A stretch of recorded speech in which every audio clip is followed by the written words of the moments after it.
আমেরিকার নেভাডা মরুভূমির গভীরে আছে এক রহস্যময় স্থান এরিয়া 51।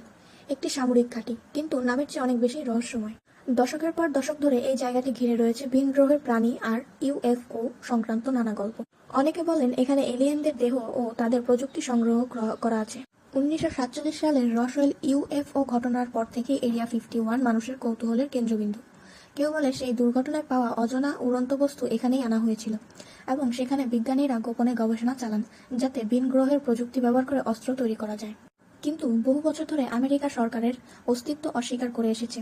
অবশেষে 2013 সালে সিআইএ স্বীকার করে, হ্যাঁ, এরিয়া 51 আছে, কিন্তু তারা দাবি করে এটা শুধুমাত্র নতুন যুদ্ধবিমান পরীক্ষা করার ঘাঁটি। তবুও অনেক প্রশ্ন আজও অজানা। কেন সাধারণ মানুষ সেখানে প্রবেশ করতে পারে না? কেন চারপাশে কঠোর নিরাপত্তা ক্যামেরা, এমনকি ড্রোনও উড়ানো নিষিদ্ধ? সত্যিই কি ওখানে শুধু সামরিক পরীক্ষা করা হয়, নাকি সেখানে লুকিয়ে আছে এমন কিছু যা আমাদের পৃথিবীর বাইরে থেকে এসেছে?